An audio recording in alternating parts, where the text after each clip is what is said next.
was I again? Oh yeah. So basically, wall to wall at the funeral, everyone is just like mourning and stuff. But then when everyone is away, Bandit bites off Chili's arm as a souvenir. And then Uncle Stripe crashes the wedding while drunk driving, causing Bandit and Bob to beat him up and jump him. And also, there's like this scene where Grandpa Mort is left to rot and die after he punches Brandy. And then the family goes to Florida, where the kids watch the B movie. Bandit and Brandy get married. Wendy kicks Stripe in the crotch over past trauma. And also, it's revealed that Brandy is Bingo's true mom. And then she turns into a giant mutated monster that gets blown up in a gas leak during the zombie apocalypse. Does any of that ring a bell? Honestly, not at all. Okay, but did it at least make sense? Absolutely not. Okay, well, to be fair, it is a pretty long story, but I think I might just have to get Hideaki for this one. He can explain it a little better. Hey, Hideaki, wake up, you got a new video to make. Already? Yes, and we don't have much time, so here's the script. Okay. Let's see what this story's about. Okay, wait, what the fuck?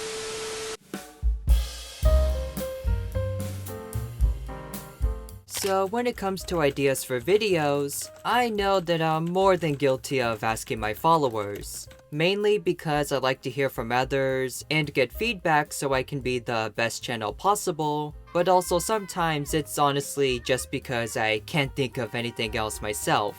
However, out of all the ideas I've gotten over the years, there is one that's continued to find its way in every post I make, and it's to review Bluey Fanfictions.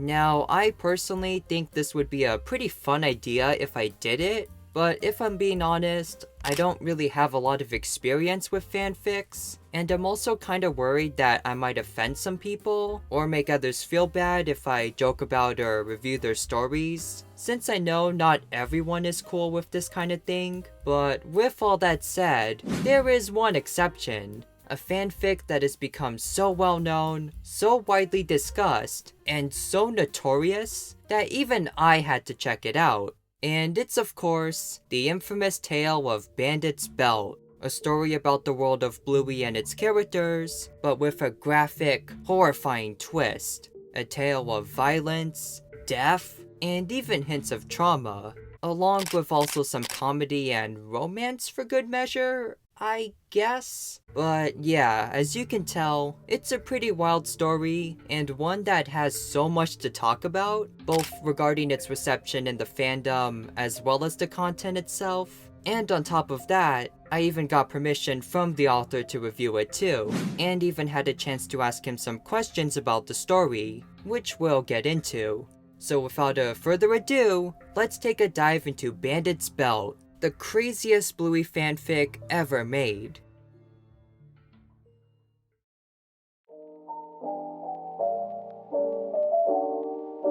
So before we get into the story itself, I think it's important to discuss some context over the fanfiction's creation and its reception on the fandom. But to start off, Bandit's Belt is a fan-made story that was first published on October 26, 2022, on the website fanfiction.net, with chapters being continuously added since its first release, with the current count as of writing this being 45 and over 250,000 words. Although as of the end of 2024, the main story has been completed. And I say main story because the author has implied that there might be a continuation of sorts, but that's yet to be seen. And speaking of the creator, the person responsible for this story is a figure known as the Homeblue. Like most people on the internet, not too much is known about him, but from a quick look at his socials, most of his posts consist of various drawings and photos of him in the army, as well as occasional posts about his family's dog and catches from fishing. And regarding his art hobby, for those who are interested in checking out some of his work, I should warn you in advance that a few of his creative works can definitely be quite violent to say the least. But in spite of all these disturbing works, Homebrew himself is a genuine fan of the show Bluey, and according to the guy himself, he originally began watching the original show and reading fanfictions from other creators, but according to his own words, he felt that these stories didn't capture the spirit of Bluey, which eventually inspired him to write his own stories. And regarding the inspiration for specifically Bandit's belt, Homebrew himself states that he literally just came up with exploring the dark idea of Bandit snapping and hurting his kids as a literal shower thought, with all of the other ideas eventually falling into place as the story developed, creating a massive fanfic that eventually had more disturbing or crazy moments added, which Homebrew says he did in order to make the story more memorable. And in fact, he also adds that the story was only meant to be 12 chapters, but after seeing some support and gaining new ideas from readers, he decided to expand it much further. And overall, in spite of the negative reception, Homebrew himself says that he is proud of his work, as it has led to him making new friends within the fandom, some of which he still keeps in touch with to this day. Also, I almost forgot to mention this, but to go along with the original fanfic, the story has actually been released in video form as well, with the first 2 chapters being uploaded on Homebrew's own YouTube channel, and episode 1 being first published back in May of 2023. Although admittedly, these adaptations aren't anything too crazy, as they mostly just feature still drawings and show images, with what I assume to be Homebrew reading the story. Bandit heard her cuss and went to check up on her. Chili, are you okay? I heard you. No, I'm not okay! I cut my bloody finger! Although I guess it's still something, and they do surprisingly have a decent amount of views. However, on the topic of reception from the fandom, Bandit's belt, understandably, with all of its heavy and pretty graphic themes, was not received well by most, as various Bluey fans and readers alike criticized the story for various reasons. In spite of trying to keep some of the spirit of the show, at least according to Homebrew, most of the shocking moments were seen as an attempt to be dark and edgy with little else, and its usage of beloved Bluey characters was also criticized for actually being out of character. And on top of that, I should also mention that there's also tons of numerous spelling, grammatical, and formatting errors throughout, which makes for a sometimes confusing read, as a lot of words and names can seem completely out of place, forcing you to kinda guess what a character or narrator is actually trying to say at times. With all of these on top of that, also sometimes being jumbled in massive paragraphs and sentences that can be overwhelming at times to finish. And regarding the other complaints about the story from others, I honestly have to somewhat agree with those too, even as a person who was invested in this story myself.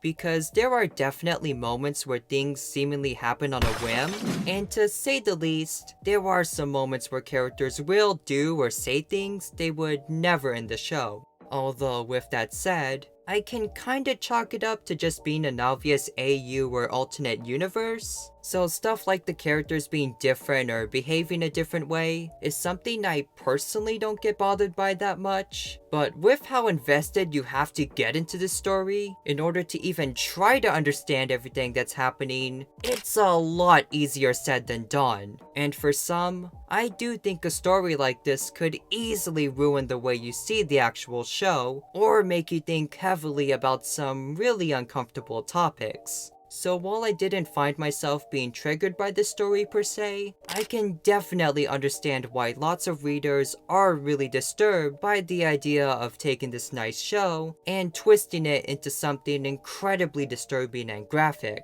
However, even with that said though, I still think there's a ton of interesting things to explore here, and I do think that, in all its chaotic entirety, there are some things at least worthy of discussion, albeit with some of the more graphic details omitted of course. But with all that said, let's get into the actual story itself, because man, is it a wild ride.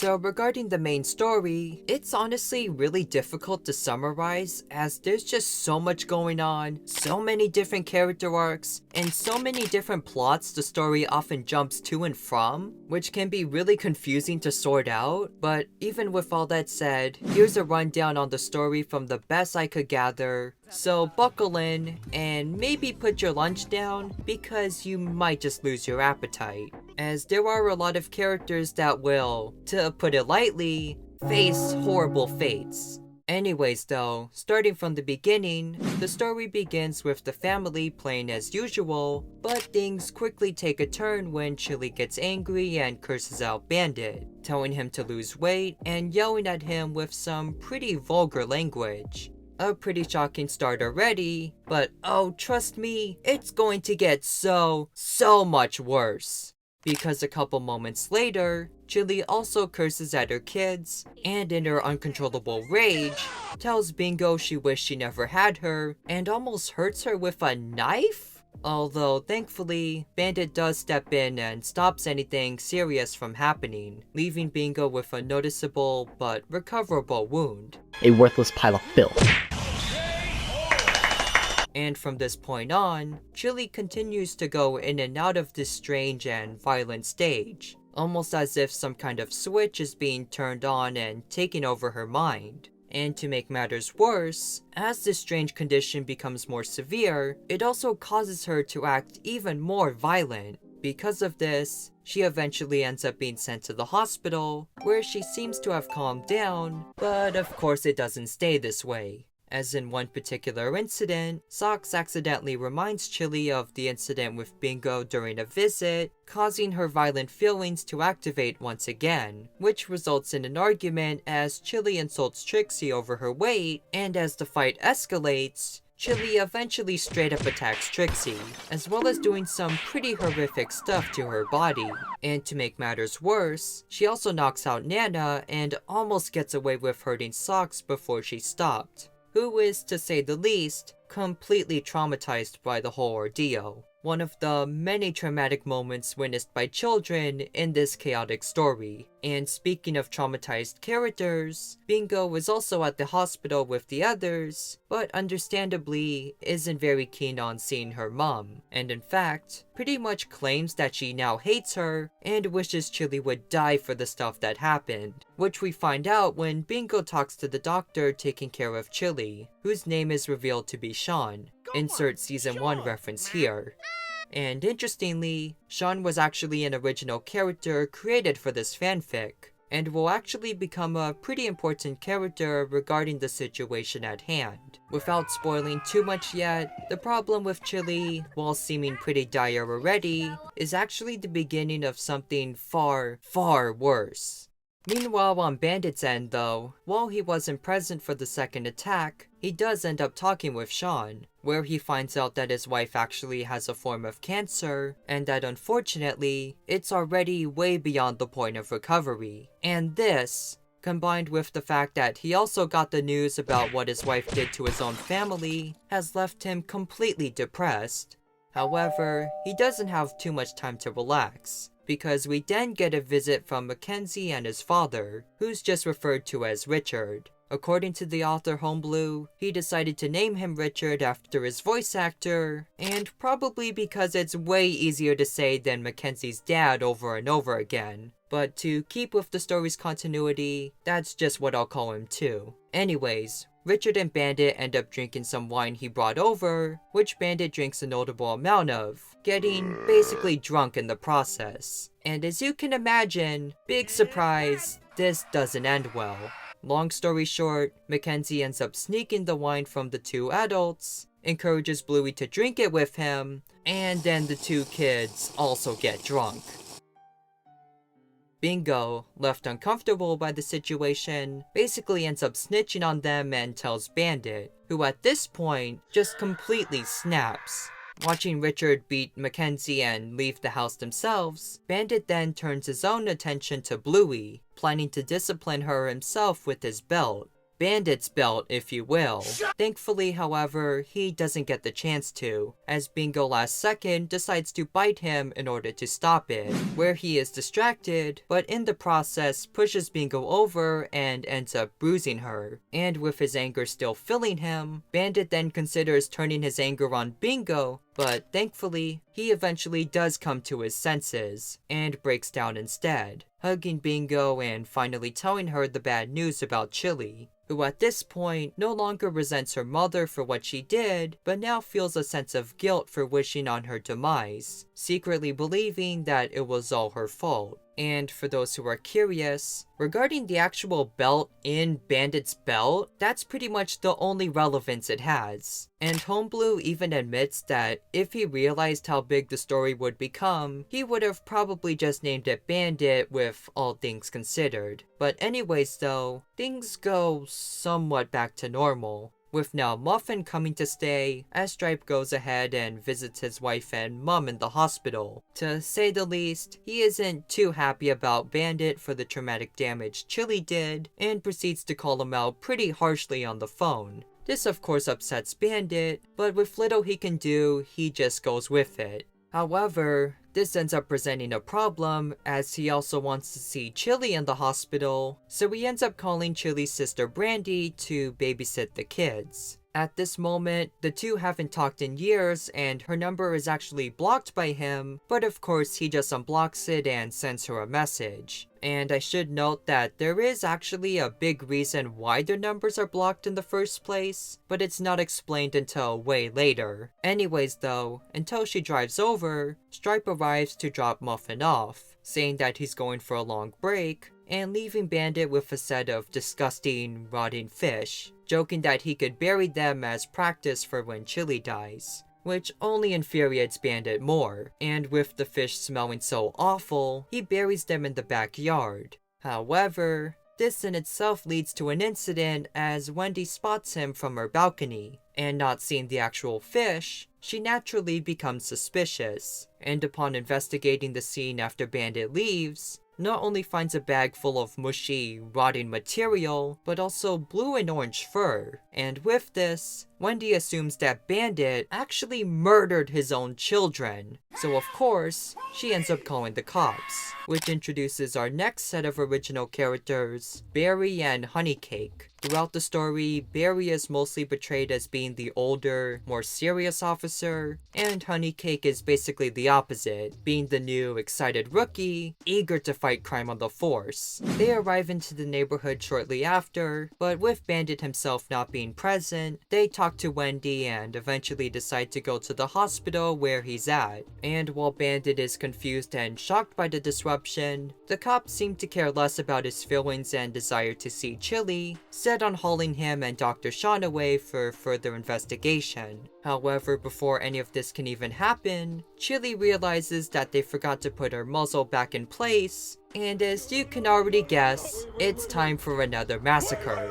as she bites the handcuffs containing her with ease, and launches another savage attack. But Bandit ends up taking matters into his own hands, and faced with a tough decision, makes the choice to shoot Chili to protect everyone else. And despite being reassured he eventually did the right thing, Bandit only feels more guilt about the tragic situation. After everything that happened, his wife's suffering is finally over, but for everyone else, it's only the beginning.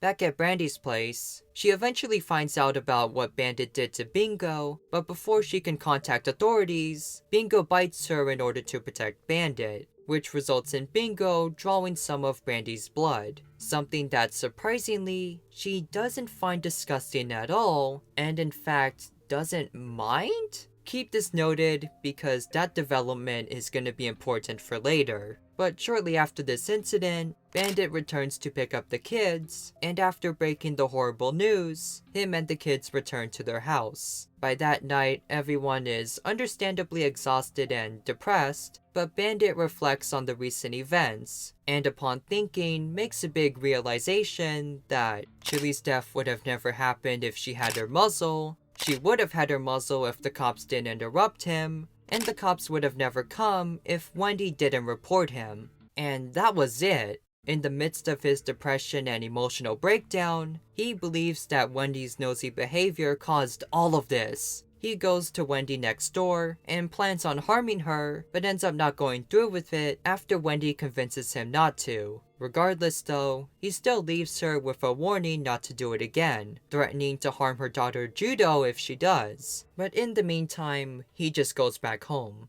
A few days later, the news about Chili's death spreads, and pretty much everyone becomes aware of it, which in itself is followed by Chili's funeral. Most of the characters we know are there, with the exception of the kids and Chili's father Mort, who couldn't bear with the fact that one of his daughters was now gone. Everything goes as expected, but before she is buried, Bandit decides to have a final moment with her body. He says his final words and, in his deep sense of grief, decides that he needs to have a part of Chili with him. So to accomplish this, he decides to bite off one of her arms and just secretly pockets it and keeps it? And to make things even stranger, Stripe also ends up crashing the funeral while drunk driving, hurling more insults until Bandit and Grandpa Bob finally have enough and just beat him up and basically just jump him. And even then, Bandit still can't catch a break, because shortly after, he also gets news that he has to fly out for work, or risk losing his job, meaning that Brandy will have to watch his kids once again, but now for a whole month. And from there, the story begins to take a new turn, with it now completely focusing on how everyone recovers from the past incidents. Bluey demands to know what happened after hearing about it at school, Bingo continues to blame herself for what happened, and Bandit begins having visions about Chili, where she often attacks him in vicious ways. And later on, he continues to keep her detached arm, talking with it as if Chili is actually there. However, with everyone else now being together, things eventually begin to heal slowly, as Bluey's family and friends eventually begin to get back in touch, and as destroyed friendships heal, things seemingly go back to normal. While Bandit is out, Brandy is still tasked with watching the kids, and naturally as time goes on, the three eventually grow closer together, and upon returning to Bandit, Bingo asks if she can move in with them, and while Brandy is happy to hear that they enjoyed her company, she insists that she has to take care of Mort, her and Chili's father. In this universe, Mort is pretty similar to his form in the show, but issues do arise as he does not view Brandy favorably, and if anything, seems to basically hate her. Regardless though, she still decides to take care of him.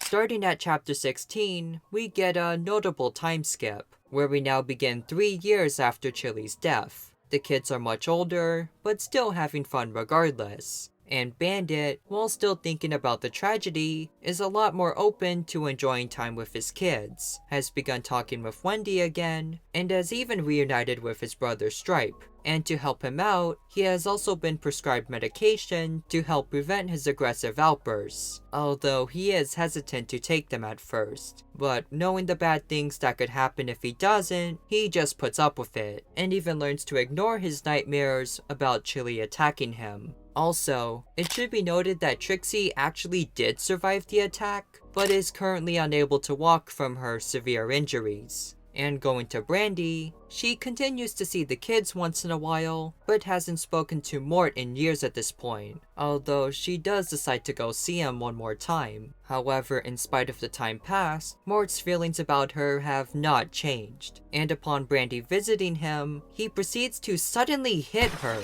and wishing that she had died instead of Chili and his wife.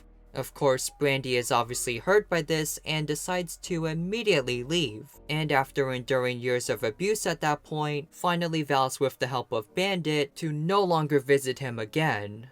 Later that day, the family and Brandy are back at their place. Brandy gets cleaned up and, after the incident with Mort, the bond between her and Bandit continues to grow, and at this point, Brandy is now making somewhat regular visits, and the family is slowly warming up to her becoming a frequent appearance. Although Bandit himself is conflicted about bringing it further, because as much as he enjoys spending time with Brandy, he continues to stick with the belief that he would never replace Chili, no matter what. But in spite of this, the possibility of being with Brandy does cross his mind, although at this point he doesn't seriously consider it. After all, they are just friends trying to get over past trauma, right?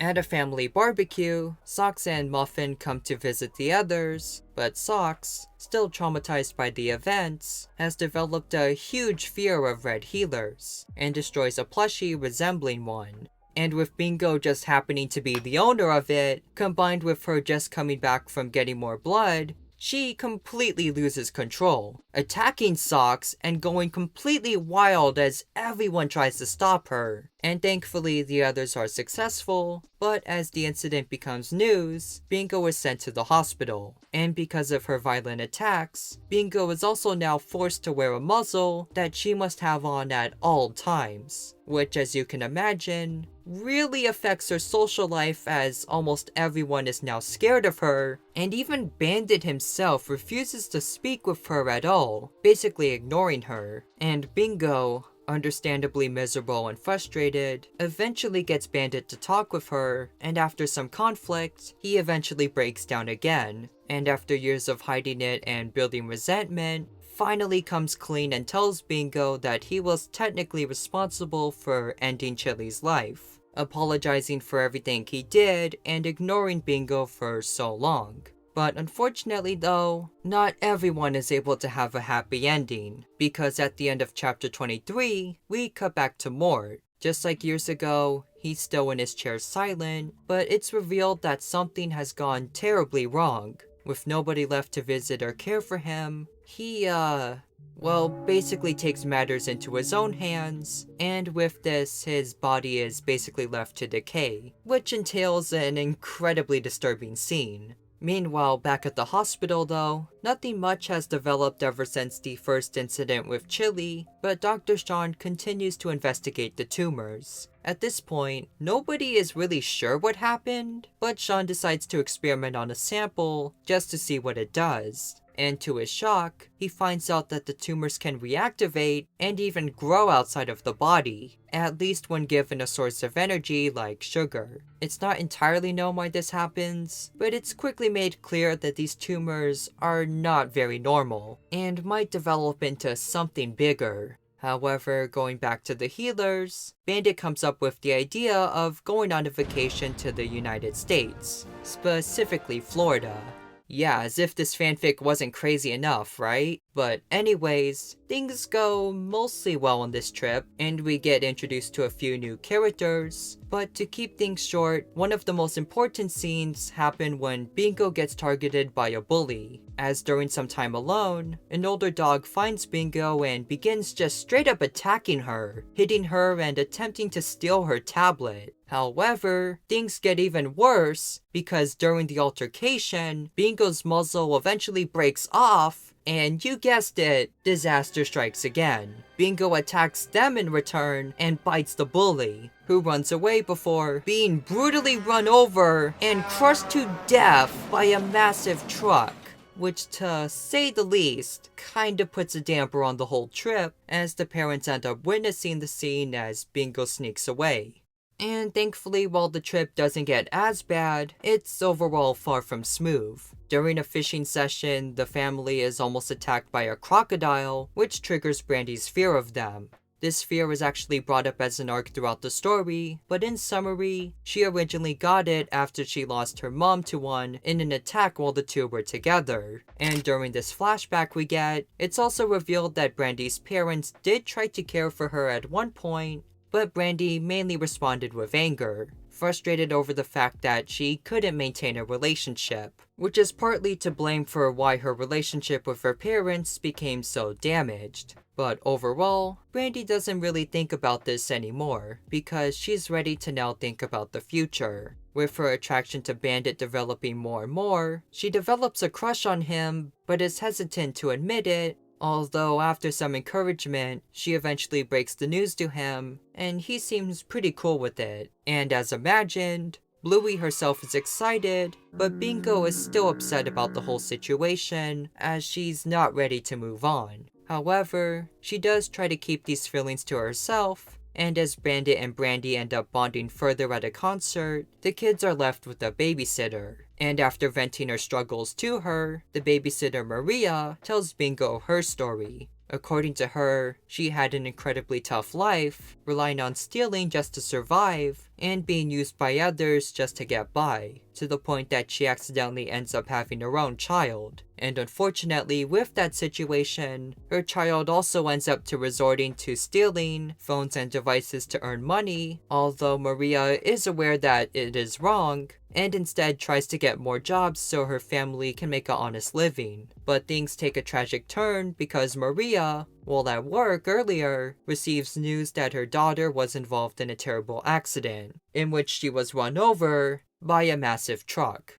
Of course, Bingo doesn't respond with much, but the story does leave her haunted after seeing how the death affected Maria. And afterwards, Bingo just kinda continues to hang around, feeling left out due to her muzzle, and being the only one not happy with her new mom. Meanwhile though, at the healer's place, we then get to Wendy and Bandit, who are talking about Uncle Stripe, and of course, by pure coincidence, the man himself pulls up, followed by Wendy kicking him right in the crotch, yelling about how she finally recognized him from a past incident, and being upset with how he's treated her over the past couple years? Which, while presenting a pretty absurd and out-of-context scene, quickly transitions into a flashback story, in which it's shown that Stripe once accidentally sabotaged the ballet show Wendy was performing at when they were kids. And with Wendy having abusive, perfectionist parents, it resulted in her being punished horribly for failing. And now, remembering the pain she endured that fateful day, Wendy prepares to cook up a knuckle sandwich for Uncle Stripe,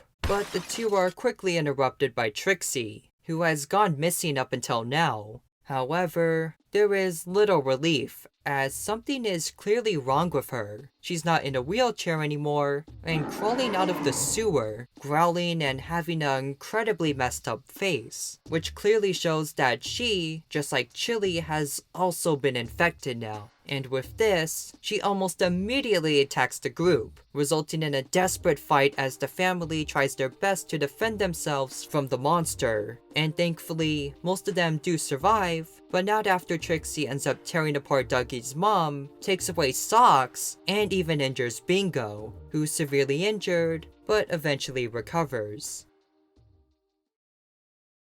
Starting at chapter 34, we get to another time skip a few years later. At this point, Trixie was still on the loose, although she's eventually caught and taken down by officials. From here, her body is taken in for examination, and more reveals are made, including the most concerning one, which is that this tumor might be capable of spreading, first from Chili, then now Trixie, and possibly anyone else who's been in contact with them. It's an idea that worries some handling the situation, and the people in charge decide to take drastic action. Anyone even suspected of contracting the disease at this point is essentially taken away by the government and secretly locked up to prevent any further incidents, where unless a cure is found, most of them are doomed to a violent fate. However, as this looming threat is looked into, the family is still developing as usual, with Brandy and Bandit continuing to develop their relationship, with them now planning to officially get married. Bingo, of course, is still left uneasy by the idea, despite Brandy now taking care of her for years at this point, and it eventually boils down to her losing it and becoming enraged at their announcement, leading to a heated argument with Bingo and her parents. Although, thankfully, the three do eventually make up, and Bandit, realizing that he needs to better improve his control, makes a commitment to stop holding grudges, to get less angry at others, and finally put his past grief to rest, with him finally burying Chili's detached arm while alone, where he is interrupted by another vision of his deceased wife, who thanks him before disappearing in the wind. And for everyone else, it seems like things are finally getting better too, with Wendy and Stripe reconnecting and beginning to form their own relationship, albeit with Judo hating the idea, and Bingo finally having her muzzle removed. In spite of all this good news though, Dr. Sean does not share their joy, and on the inside is still really concerned. Having to watch so many perish and suffer horrible fates on a daily basis, he's quickly losing hope. and at this moment, the infected count is continuing to increase, now reaching triple digits with no cure in sight. It's gotten to the point that the military might be getting involved, but all of this is of course kept top secret, as cases continue to appear across Australia, is on the verge of becoming a complete outbreak. Although until further news, we cut back to the family once again. At this point, Bandit and Brandy finally have their wedding, with all of the characters we've known showing up. At least all the ones that have survived so far, anyways. However, despite the past, it seems like everyone is now officially ready to look forward to the future, although Bingo still feels a bit unsure. And during a scene set a couple months later, her and Bluey get into an argument over Bingo not calling Brandy mom, where Bingo insists that Chili will always be her true mom, as she's the one who gave birth to her. And after this argument, she prepares to leave the room, but is suddenly interrupted by Brandy, who after hearing the argument, makes a shocking announcement. Because as it turns out, at least in this universe, Chili was never Bingo's actual mom, as it was Brandy who actually gave birth to her. What? What are you talking about? Honestly, it makes a lot more sense than it has any right to be, but anyways, from here the story gets a bit, chaotic as expected, but in summary, Brandy actually met Bandit years ago, and through some really drunk shenanigans, they got a bit too close, things went a bit too far, and now Brandy was having a baby with him. And just like any reasonable person would be, Chili was, to say the least, not very happy with this, with her being angry at both Brandy, Bandit, and even holding some resentment for their new baby. And after some discussion, Brandy hands her baby over to them to raise, with Brandy and Bandit also agreeing to cut ties, which is why their numbers were blocked for so long.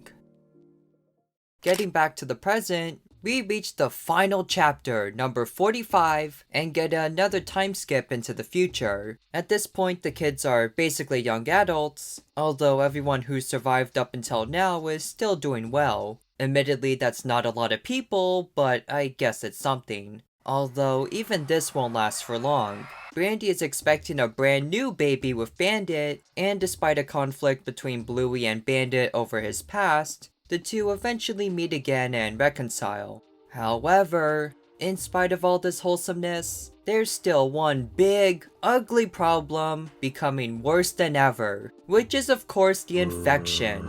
At this rate, other characters such as Bandit's mom Chris have already turned into vicious zombies, along with many others, and with still no cure available, as well as rates increasing more and more, a full-blown outbreak is on the brink of happening. And now, with this in mind, it's time to finally ask the final question. Will the story end with A, the Healer family finally coming to terms with their new lives, and officially learning to move on from their past? Or B, a violent zombie apocalypse of fiery explosions, car wrecks, bloody deaths, and citywide destruction? And well, if your answer was A, you're thankfully correct. And if your answer was B, congratulations! You're also correct. So yeah, get ready, this finale is gonna be, interesting. Because while Brandy is at the hospital, everything goes from 100 to 1,000,000, as all the zombies, who are now essentially mutated super monsters, suddenly breach containment and attack the entire city, ravaging everything in sight. And with this, the family makes an attempt to escape, although an issue arises as Bandit is distracted, with him beginning to cough. And with this, a horrible realization comes to mind. He has officially caught the disease, and he quickly finds out that Brandy herself is already far gone, with her body already mutating into a giant, vicious monster herself. Kinda surprised this didn't happen way sooner, considering that he literally handled Chili's dead, infected arm for weeks on end, but I digress. And as the others escape onto a helicopter, he decides to stay, instead opting to fight Brandy with the little time he has left, eventually slaying her in the process, followed by the entire hospital being blown up from a gas leak, with everyone including Bandit being annihilated in the explosion. Bluey, Bingo, and even Dr. Sean cry out "No!" as the sight unfolds in front of them, with the helicopter continuing to fly them far away to an uncertain fate as the apocalypse continues to unfold below. And from there, after everything that happened, and after all the grief and destruction, the chapter, as well as the entire story, wraps up with a simple, yet ominous phrase. The end. For now.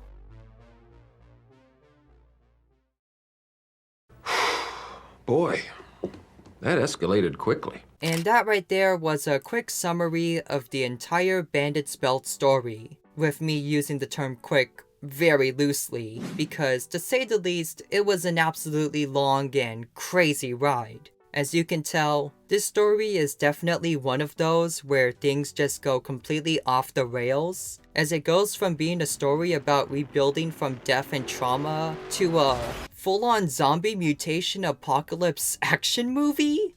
Which admittedly, while I did kind of expect, is also quite the contrast to the rest of the story's otherwise real and serious themes. And overall, as interesting as the story was to, I guess experience is the right word, it definitely has its own share of issues. As I mentioned, there are numerous grammatical errors, a lot of moments that just feel kinda confusing, and that's not even getting into the debate about the existence of this fanfic in itself, which I'll happily let the comments discuss, or rather duke out since it's, you know, the comments. But even in spite of all that, I can't deny that its mere existence is at least fascinating, as just the idea of taking a wholesome show popular with families and kids, and turning it into a crazy, violent story featuring everything from drunk driving to zombies is honestly hilarious. At least if you have a morbid, dark sense of humor like I do, and don't spend an entire night thinking about its disturbing themes. Something I totally haven't done before. And overall, while making this video, I've just been so split on whether I wanted to present this as a super serious, disturbing story, or just an absurdly crazy one, which the drawings I made throughout the video definitely show, because it's way too dark to actually laugh at, yet also way too over the top to be taken as a genuinely mature or disturbing story. But even considering all of that, I still have to admit that I did at least enjoy it, even if it was for its mostly strange qualities and insanely bizarre plot. However, that's all I got for Bandit's Belt, the craziest, weirdest, and perhaps even most controversial Bluey fanfic ever made. I look forward to hearing your thoughts down below, and until next time, I'll be signing out. Have a great day everyone, and try not to get nightmares tonight. Have fun. Okay, wait, what the fudge? Ha! You guys really thought I was gonna curse there, huh? I mean, come on, I would never do something so— Ouch! Son of a bitch! I'm fine. Just sit down while I finish the food, and don't interrupt me. So for today's art of the day, we have this piece by none other than Homeblew himself. I thought the premise was funny and may or may not be accurate, but it's great, and I just wanted to give him an extra shout out, as he was actually very chill about me making this video, which I really appreciated. So thank you very much.